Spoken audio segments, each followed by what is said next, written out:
Hello दोस्तों, मेरा नाम है दिव्यांश और इस वीडियो में हम जानेंगे कि रूट 2, रूट 3, रूट 5, रूट 7 इनको इरेशनल कैसे प्रूव करते हैं। अगर आपने एक का भी समझ लिया तो आपको आने वाले सारे समझ में आ जाएंगे, क्योंकि सारे ऑलमोस्ट सेम तरीके से होते हैं। लेकिन इनको प्रूव करने से पहले हमको 3-4 चीज़ें जाननी पड़ेंगी। सबसे पहले एक थ्योरम जाननी पड़ेगी, उसके बाद क्या कोप्राइम नंबर्स होते हैं वो जानना पड़ेगा कि कोप्राइम नंबर्स क्या होते हैं, और जानना पड़ेगा method of contradiction. Method of contradiction अगर हमने ये तीनों चीज़ समझ ली, थ्योरम, कोप्राइम नंबर और मेथड ऑफ कॉन्ट्रडिक्शन, तो हम इजीली इनको, जो भी रूट 2 है, रूट 3 है, रूट 5 है, रूट 7 है, इनको इरेशनल प्रूफ कर सकते हैं। तो चलिए इनको एक एक करके पहले जानते हैं। सबसे पहले जो थ्योरम है, जो आपकी बुक में 1.2 दी हुई है, थ्योरम क्या है? Let p be a prime number. P जो है एक प्राइम नंबर है। If p divides A square, अगर जो पी है वो ए स्क्वायर को डिवाइड कर रहा है, देन पी डिवाइड्स ए, तो वो जो पी है वो ए को भी डिवाइड करेगा, where a is a positive integer. चलिए इसको एक एग्जांपल से समझते हैं। मान लीजिए एक प्राइम नंबर है, सपोज मान लीजिए एक प्राइम नंबर है 2। अगर वो प्राइम नंबर किसी ए स्क्वायर को डिवाइड कर रहा है, मान लीजिए कोई नंबर है 64, अगर जो 2 है वो 64 को डिवाइड कर रहा है, तो वो 64 का जो रूट होता है 8, वो 8 को भी डिवाइड करेगा। मुझे पता है कि 2 जो है 64 को डिवाइड करता है 32 टाइम्स, तो वो 8 को भी डिवाइड करेगा, जो कि डिवाइड करता है 4 टाइम्स। एक और एग्जांपल लेते हैं। मान लीजिए एक नंबर है 3, जो कि एक प्राइम नंबर है। अगर ये 81 को डिवाइड करेगा, जो कि वो करता है, तो वो 81 के अंडर रूट 9 को भी डिवाइड करेगा। एक और एग्जांपल लेते हैं 7। अगेन एक प्राइम नंबर है। अगर वो 49 को डिवाइड करेगा, तो 7 7 को भी डिवाइड करेगा। तो आई गेस आपको समझ में आएगा कि अगर कोई प्राइम नंबर है, वो किसी के ए स्क्वायर को डिवाइड कर रहा है, दैट मीन्स वो ए को भी डिवाइड करेगा। ये वो थ्योरम कहती है, जो आपके सामने स्क्रीन पे है। अब दूसरी चीज़ समझते हैं। दूसरी चीज़ है coprime numbers. Coprime numbers coprime numbers क्या होते हैं कि वो दो नंबर जिनके बीच में केवल कॉमन फैक्टर होता है 1। फॉर एग्जाम्पल 2 एंड 3, अब इनके बीच का कॉमन फैक्टर क्या है? अकेला 1 ही है। एक और एग्जाम्पल देखते हैं हम, 3 और 10। अब देखिए, और 10 में कोई कॉमन फैक्टर नहीं होता। इसके फैक्टर क्या होते हैं? 1 और 3। और इसके क्या होते हैं? 1, 2, 5 और 10। तो देखिए कॉमन फैक्टर क्या? 1 है। तो को प्राइम नंबर्स वो नंबर्स होते हैं जिनके बीच में केवल 1 ही कॉमन फैक्टर होता है। अब एक चीज़ आप यहाँ ध्यान रखिए, जैसे एक फ्रैक्शन है, सपोज मान लीजिए 6/20, तो 6 और 20 को प्राइम नहीं है। क्यों? क्योंकि 6 भी 2 से जा सकता है, 20 भी 2 से जा सकता है। तो हमेशा जब भी हम फ्रैक्शन लिखते हैं तो उसको सिंपलेस्ट फॉर्म में लिखते हैं। जैसे 6/20 क्या हो जाएगा? 3/10, क्योंकि ये 2 से चला जाएगा तो ये 3 आएगा, ये 2 से आएगा तो 10 आएगा। अब देखिए, जो न्यूमरेटर में 3 है और जो डिनोमिनेटर में 10 है, वो सिंपलेस्ट फॉर्म में क्या है? कोप्राइम है, क्योंकि अब इसको हम और सिंपलेस्ट कर नहीं सकते हैं। तो आई गेस आपको कोप्राइम का मतलब समझ में आया होगा। कोप्राइम वो दो नंबर होते हैं जिनके बीच में केवल एक ही कॉमन फैक्टर होता है, वो है 1। और हमेशा किसी फ्रैक्शंस को हम उसके सिंपलेस्ट फॉर्म में रखते हैं। चलिए नेक्स्ट चीज़ समझते हैं, जो कि है मेथड ऑफ कॉन्ट्रडिक्शन। क्या है? Method of contradiction. Method of contradiction कहता है, चलिए इसको हम एक एग्जांपल समझते हैं कि वो क्या कहता है। सपोज मान लीजिए एक पर्सन एक्स है जिसने चोरी करी है। जिसने क्या करी है? चोरी करी है। तो मैं क्या स्टार्टिंग में अज्यूम करता हूँ कि उसने चोरी नहीं करी है। मैं अज्यूम क्या करूँगा? कि उसने चोरी नहीं करी है।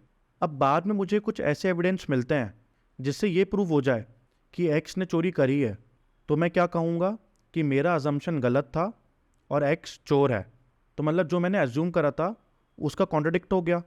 मैंने अज्यूम करा था कि उसने चोरी नहीं करी है, बट मुझे ऐसे एविडेंस मिले कि प्रूव हो गया कि उसने चोरी करी है। दैट मीन्स मेरा अजम्पशन गलत था। जब भी हम इस मेथड से किसी चीज़ को प्रूव करते हैं तो हम क्या लिखते हैं? Method of contradiction. I guess आपको समझ में आया होगा। तो बस यही 3 चीज़ चाहिए थी हमें किसी भी रूट को, जैसे कि रूट 2, रूट 3, रूट 5, रूट 7 को इरेशनल प्रूफ करने के लिए। अब देखिए, कुछ लोग बोलेंगे कि रूट 4 भी इरेशनल होता है। नहीं, रूट 4 रैशनल होता है। कैसे? रूट 4 की वैल्यू होती है 2। तो चलिए अब क्वेश्चन स्टार्ट करते हैं।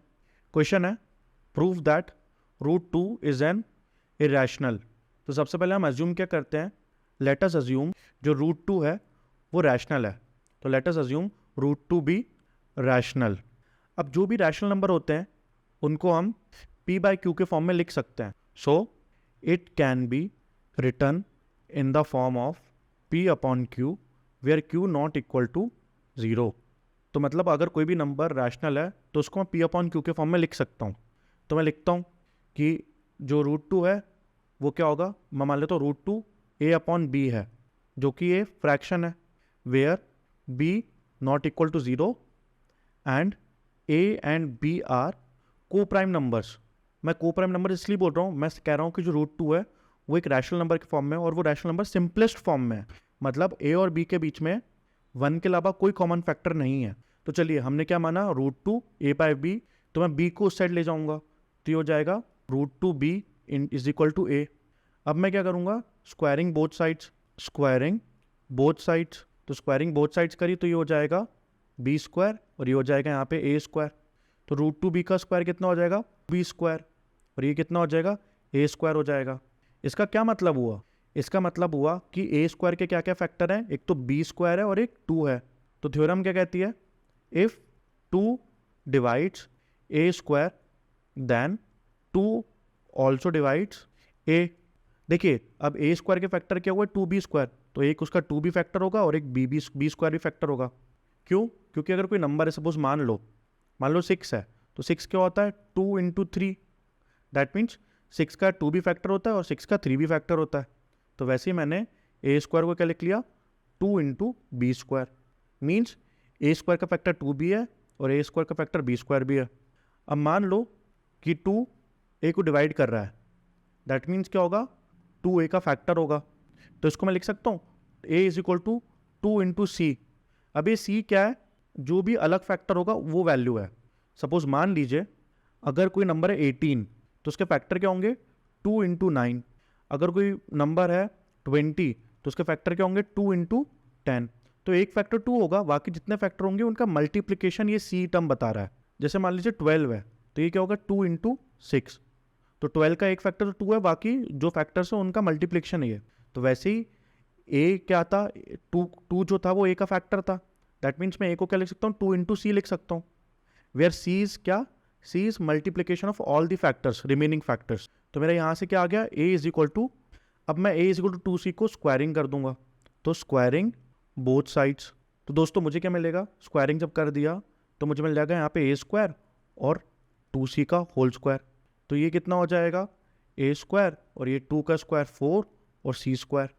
अब हम बैक जाए तो यहाँ देख सकते हैं ए स्क्वायर की वैल्यू करती है 2b स्क्वायर, इसको मैं अगर इक्वेशन 1 मान लूँ, सो फ्रॉम इक्वेशन 1 हमें क्या मिला था, ए स्क्वायर मिला था बी स्क्वायर, और ये मैं इक्वेशन 2 में पुट कर दूंगा, तो ए स्क्वायर की जगह रख दिया 2b स्क्वायर रख दिया और यहाँ पे आ गया 4c स्क्वायर। यहाँ से आया कि ए की जगह पे मैंने रख दिया। अब देखिए 2 से ये सिंप्लीफाई हो जाएगा, तो ये क्या हो जाएगा, b square is equal to c square, that means 2 is a factor of b square, so 2 is a cut, so 2 divides b square, that means 2 also divides b, that means 2 is a factor of b. But हमने यहाँ पे देखा कि जो 2 है वो ए को भी डिवाइड कर रहा है, दैट मीन्स 2 ए का भी फैक्टर है। तो यहाँ से हमें क्या मिला कि 2 is a factor of both a and b. But ये तो पॉसिबल ही नहीं है, क्योंकि हमने क्या माना था कि ए एंड बी आर को प्राइम्स, मतलब ए और बी के 1 के अलावा कोई फैक्टर हो ही नहीं सकते। बट यहाँ पे तो 2 ए का ही फैक्टर आ गया और बी का ही फैक्टर आ गया, that means that our assumption is wrong, hence root 2 is irrational. ये टाइप के क्वेश्चन 3 नंबर के आते हैं और आपको पूरा लिखना पड़ेगा कि कैसे कैसे हुआ, ये आपको सारी स्टेप्स लिखनी पड़ेंगी। ये आपको पूरी स्टेप्स, ये पेज 1 मान लीजिए, ये पूरा पेज 2 और ये पूरा आपको लिखना पड़ेगा पेज 3 एंड आपको लिखना पड़ेगा पेज 4। आई गेस आपको समझ में आया होगा। अगर ना समझ में आया हो, जो कि बहुत कॉमन है और बहुत सारे लोगों को पहले टाइम समझ में नहीं आता है, तो आप वीडियो रिवाइंड करके एक बार और देख सकते हैं। चलिए सिमिलरली हम रूट 5 को भी इरेशनल प्रूफ करते हैं। तो क्वेश्चन क्या है, proof root 5 is irrational by the method of contradiction. So again हम क्या मानेंगे, let us assume root 5 is rational number. So root 5 can be written in the form of p upon q, ये q है, where q not equal to 0। तो मैं √5 को कैसे कर लूँगा, a अपॉन बी के फॉर्म में सपोज लिख लेता हूँ कि √5 कितना है, a upon b, where b is not equal to 0 and a and b are coprimes, कि a और b का कोई फैक्टर नहीं होगा अदर देन 1।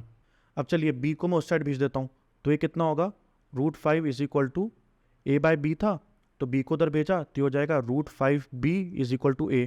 अब क्या करूँगा, squaring both sides, squaring both sides, तो ये कितना हो जाएगा, √5b का होल स्क्वायर और ये हो जाएगा a स्क्वायर, तो ये आ जाएगा 5b square is equal to a square. That means 5 a square को डिवाइड कर रहा है।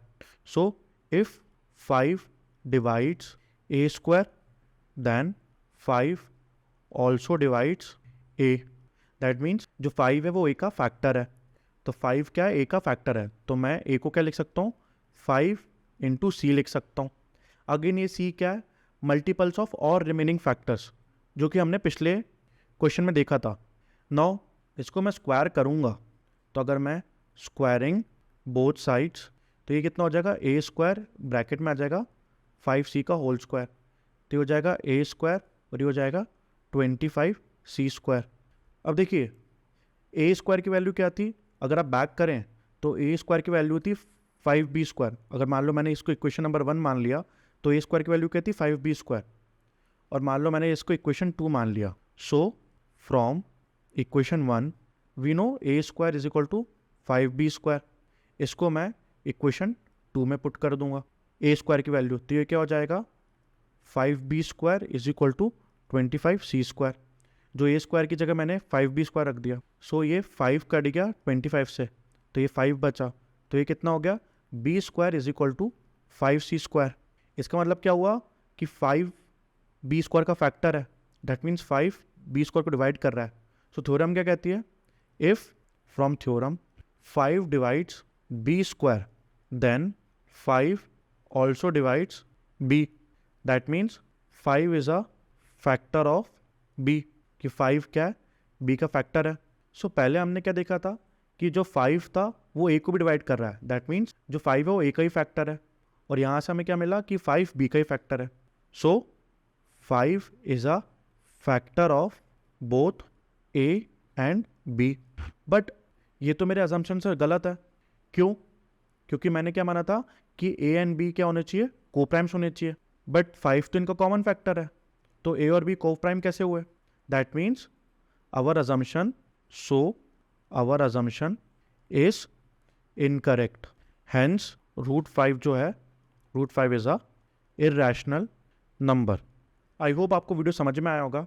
√7 का भी या फिर √11 का भी या फिर √13 का भी, ये जितने भी रूट्स हैं सब सेम अप्रोच से सॉल्व होते हैं, और ये क्वेश्चन बहुत इंपॉर्टेंट क्वेश्चन है। अगर आपको समझ में ना आया हो तो प्लीज़ एक बार रिवाइंड करके फिर से वीडियो देख लें और एक बार बैठ के खुद से लिखने की कोशिश करें, क्योंकि बहुत सारे लोगों को समझ में आ जाता है बट वो फिर से लिख नहीं पाते हैं। तो दोस्तों मिलते हैं अगले वीडियो में, तब तक thank you and have a nice day.